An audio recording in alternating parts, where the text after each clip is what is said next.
வணக்கம் நண்பர்களே, இன்று நாம் போன பாட்ல பார்த்த கதையோட முந்தைய கதையை பார்ப்போம்.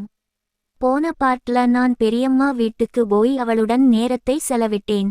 அவள் வீட்டிற்கு செல்வதற்கு முன்னாடி சித்தி வீட்ல என்ன நடந்ததுன்னு பார்க்கலாம். இந்த கதை உங்களுக்கு பிடித்து இருந்தால் லைக் அப்புறம் சப்ஸ்கிரைப் பண்ணுங்கள். சரி, நாம் நம் கதைக்குள் செல்வோம்.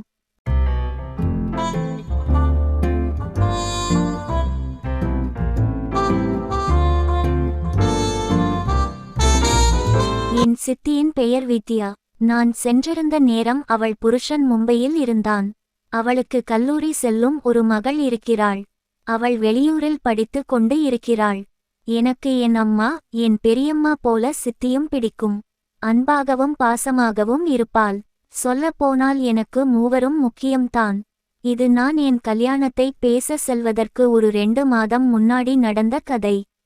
நான் அவள் வீட்டுக்கு சென்றேன். நான் வீட்டிற்குள் நுழைந்தவுடன் அவளுடன் ஒரு 10 நிமிடம் கதை பேசிவிட்டு ஊரில் அனைவரையும் அவள் விசாரித்துவிட்டு நான் குளிக்கச் சென்றேன். குளித்து வெளியே வந்தவுடன் சாப்பாடு பரிமாறினாள். நான் சாப்பாடு சாப்பிட சென்றேன். எனக்கு சாப்பாடு பரிமாறும் போது என்னுடன் பேசிக்கொண்டு இருந்தாள். நான் சாப்பிட்டு ஒரு வேலையை பார்க்க வெளியே சென்றேன். நான் வெளியே செல்லும் போது அவளிடம் சொன்னேன், எனக்கு மதியம் எல்லாம் எதுவும் சமைக்க வேண்டாம், நாம் வெளியே பக்கத்தில் செல்வோம் என்று சொல்லிவிட்டு சென்றேன். நான் வெளியே போய் வந்ததும் அவளிடம் கிளம்பலாமா என்று கேட்டேன். அவளும் வெளியே வந்தாள். வந்து நான் ரெடி என்று கூறினாள். நாங்கள் கிளம்பினோம். பின்பு அவள் வந்தால் அவளிடம், சித்தி நீங்கள் முன்னாடி உட்காருங்கள், எனக்கு முன்னாடி யாரும் இல்லை என்றால் எனக்கு தனிமையாக இருக்கும் என்று சொன்னேன். முன் சீட்டில் வந்து அமர்ந்தாள். நாங்கள் போகும் வழியில் ஒரு ஷாப்பில் வண்டியை நிறுத்தி ஐஸ்கிரீம் வாங்கினோம். கார் போகும் வழியில் அவள் சாப்பிட்டுக்கொண்டே, உனக்கு எங்கே ஐஸ்கிரீம் என்று கேட்டாள். நான் உடனே 2 ஐஸ்கிரீம் வாங்கினேன். ஆனால் கடைக்காரன் என்னை ஏமாற்றி 1 தான் கொடுத்து விட்டான் என்று அவளிடம் கூறினேன். அவள் உடனே, உனக்கு ஐஸ்கிரீம்னா ரொம்ப பிடிக்கும்ல, இத நீ எடுத்துக்கோ என்று கூறினாள். நான் பரவாயில்லை சித்தி, நீங்க சாப்பிட்டுங்க என்று கூறினேன். அப்புறம் அங்க ஒரு கோவிலுக்கு சென்று பின்பு நாங்கள் பக்கத்திலிருந்த ஒரு உணவு ஹோட்டலுக்கு சென்று உணவை அருந்தி விட்டு காருக்கு வந்தோம். நாங்கள் வீட்டுக்கு போகும் வழியில் பேசிக்கொண்டே காரை ஓட்டிக்கொண்டு வந்தேன். அப்போது அவளிடம் நான் கேட்டேன், சித்தி உங்களுக்கு தூக்கம் வந்தா தூங்குங்க, எந்த பிரச்சினையும் இல்லை என்றேன். பரவால விடு, இருக்கட்டும் என்றாள். அப்படி பேசிக்கொண்டு இருக்கும் போது அவளின் சோக கதைகளை கூறினாள்.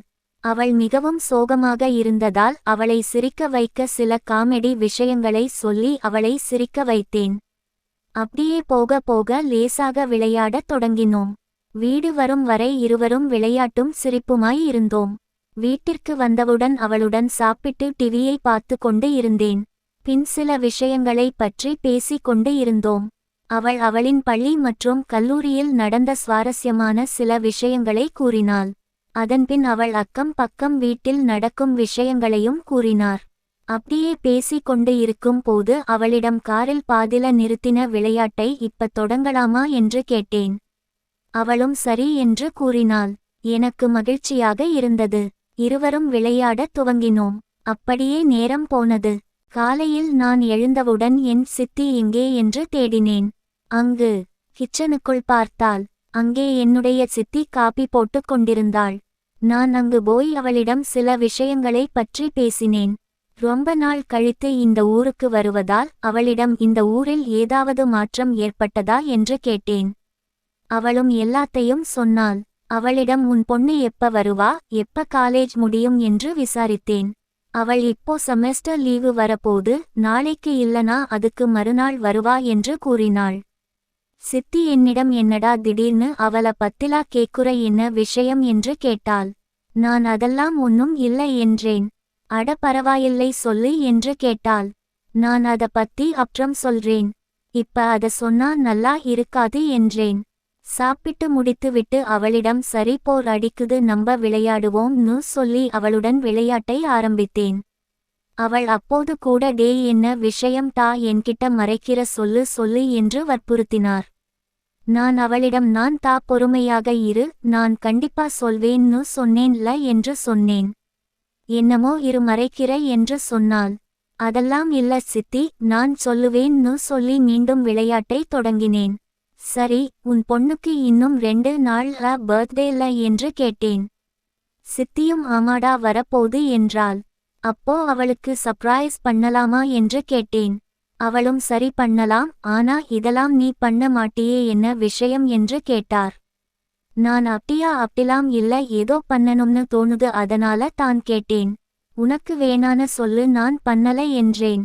அவள் சரி சரிடா கோச்சிக்காத, நான் சும்மா தான் சொன்னேன் என்று என்னை ஆறுதல் படுத்தினாள். மதியம் சாப்பிட்டு இருவரும் தியேட்டர்ல படம் பார்க்க போனோம். அப்படியே சில பொருட்களை வாங்கி கொண்டு வந்தோம். அப்புறம் அப்படியே எல்லாம் முடிஞ்ச பிறகு வீட்டுக்கு வந்து சாப்பிட்டு மீண்டும் விளையாடியபடி நேரத்தை செலவிட்டு கொண்டு இருந்தோம். அப்போது நான் அவளுக்காக ஒன்றை வாங்கி வைத்தேன். அப்படியே அவளிடம் எனக்காக ஒன்னு செய்வியா என்று கேட்டேன். அதற்கு அவள் உனக்காக நான் எதையும் செய்வேன் என்று என் சித்தி என்னிடம் கூறினாள். நான் அப்போது அவளுக்காக வாங்கி வைத்த நகையை அவளிடம் காண்பித்தேன். அவள் அதை கண்டதும் மிகவும் சந்தோஷப்பட்டு இது எனக்காட்டா, நான் போட்டு பார்க்கலாமா என்று கேட்டாள். நான் அதற்கு உனக்கு தான் வாங்கினேன், போட்டு பாரு என்றேன். இப்பலாம் ஏதேதோ பண்ற என்று கூறினாள். உன் பொண்ணுக்கு பர்த்டே சர்ப்ரைஸ் பார்ட்டி பண்றோம். அப்போ உனக்கு எதுவும் பண்ணாம விட்ட நீ வருத்தப்படுவல, அதுக்கு தான் என்று கூறினேன். நான் அதுக்கெல்லாம் வருத்தப்பட மாட்டேன்டா என்றாள். அப்படியா, அப்போ சரி அத குடு, உனக்கு வேணாம்னு நான் கடையில எடுத்துட்டு போய் ரிட்டர்ன் பண்ணிட்டு வந்திரேன் என்று கூறி கிண்டல் அடித்தேன். அதெல்லாம் வேணாம், போனா போது நானே வச்சுக்கிறேன் என்று சித்தியும் நக்கல் அடித்தாள். அப்படியே பேசிக் கொண்டு இருக்க திரும்பவும் விளையாட்டை ஆரம்பித்தோம். நான் அங்கு இருந்த அந்த 4 நாட்களும் அவளுடன் பேசுவது, ஊர் சுற்றுவது, படம் பார்ப்பது, விளையாடுவது என்று போய்க் கொண்டு இருந்தேன். அப்படி மிருதுளா என் தங்கை, என் சித்தியின் மகளுக்கு மறுநாள் பிறந்தநாள் என்றால், அதற்கு முந்தைய நாளே நானும் என் சித்தியும் அவளின் செலிப்ரேஷனுக்காக டெக்கரேட் பண்ணிட்டு இருந்தோம். அவள் மறுநாள் தான் வருவாள், அவளுக்கு சர்ப்ரைஸ் தரலாம் என்று இன்னைக்கு டெக்கரேட் பண்ண ஆரம்பித்தோம். அதே நேரத்தில் கொஞ்ச விளையாடவும் செஞ்சோம். அப்படி விளையாடி கொண்டு இருக்கும் போது அவள் மகள் வந்துவிட்டாள். அவளுக்கு சர்ப்ரைஸ் தரலாம்னு பார்த்தா அவ திடீர்னு வந்து எங்களுக்கு சர்ப்ரைஸ் கொடுத்தாள். நாங்கள் எல்லாத்தையும் சரி செய்து டெக்கரேட் பண்ண பொருளை எல்லாம் ஒழுங்காய் அடுக்கி வைத்தோம்.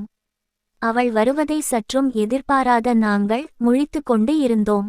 மிருதுளா டெக்கரேஷன் பார்த்து ஆச்சரியப்பட்டாள். அவள் என்னை பார்த்து, நீ எப்பட்டா இங்க வந்த, எப்படி இருக்க என்று கேட்டாள். இதெல்லாம் நீ பண்ணிய என்று கேட்டாள். நான் இல்ல உன் அம்மா பண்ணாங்க என்று கூறினேன். அவள் ஓ அப்படியா, சரி நம்பிட்டேன் என்று அவள் கிண்டல் அடித்தாள். இரவு உணவு சாப்பிட்டு சில நேரம் பேசிக் கொண்டு இருந்தோம். நான் அவளின் கல்லூரி வாழ்க்கையை பற்றி கேட்டுக்கொண்டு இருந்தேன். அவளும் எல்லாத்தையும் சொன்னாள். நடு இரவில் அவளுக்கு நானும் என் சித்தியும் அவளுக்கு பிறந்தநாள் வாழ்த்து சொல்லி தூங்க சென்றோம். காலையில் எழுந்ததும் மூவரும் வெளியே எங்கையாவது கிளம்பலாம் என்று முடிவெடுத்தோம். ஏனென்றால் மாலை தான் அவளுக்கு பிறந்தநாள் பார்ட்டி என்பதால் அவளுக்கு தேவையான சில பொருட்களை வாங்கிக் கொண்டோம். அப்படியே மால், பீச், தியேட்டர் என்று போயிட்டு மாலை வீட்டுக்கு வந்தோம். வந்து கொஞ்ச நேரத்தில் அவளின் பார்ட்டியை துவங்கினோம். அப்படியே ஆடல் பாடல் என்று போய்க் கொண்டு இருந்தது. அந்த சமயத்தில் நானும் என் சித்தியும் விளையாடி கொண்டு இருப்பதை அவள் பார்த்து விட்டாள். அந்த சமயத்தில் அங்கு நிறைய பேர் இருப்பதால் அவள் அதை பற்றி கேட்கவில்லை. அங்கிருந்த எல்லாரும் கிளம்பி போய் விட்டார்கள். அவர்கள் கிளம்பியதும் மிருதுளா என்னையும் அவள் அம்மாவையும் பார்த்து கொண்டு இருந்தாள்.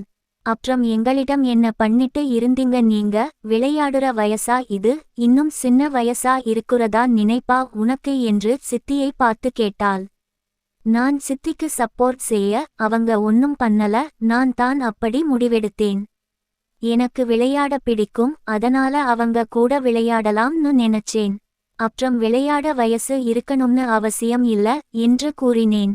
உனக்கு வேணும்னா வந்து எங்க கூட சேர்ந்துகோ, அப்படி இல்லனா நாங்க விளையாடுவத பாரு என்று கூறிவிட்டு நாங்கள் ஆட்டத்தை துவங்கினோம். அவள் பார்த்து கொண்டு இருந்தாள். ஆட்டம் போன கொஞ்ச நேரத்தில் அவளும் எங்களுடன் ஆட்டத்தில் வந்து சேர்ந்தாள். பின் மூவரும் ஆட்டத்தில் இறங்கினோம். நான் அங்கு இருந்த நாட்களில் அவர்களுடன் ஆட்டமும் கொண்டாட்டமுமாய் இருந்தது. அவளிடம் சொல்ல வேண்டிய ஒரு விஷயத்தை சொல்ல மறந்து அங்கு இருந்து கிளம்பி வந்துவிட்டேன். பின் 2 மாதம் கழித்து சென்றேன். அப்போது என் சித்தி மட்டும் தான் வீட்டில் இருந்தாள். அந்த சமயம் தான் என் பெரியம்மாவிடம் இருந்து எனக்கு அழைப்பு வந்தது. அதை முதல் பார்ட்ல சொல்லி இருக்கேன். அங்க என் பெரியம்மா வீட்ல என்ன நடந்துச்சுன்னு பார்க்காதவங்க பாருங்க. இந்த கதை உங்களுக்கு பிடித்து இருந்தால் சப்போர்ட் பண்ணுங்கள். நன்றி.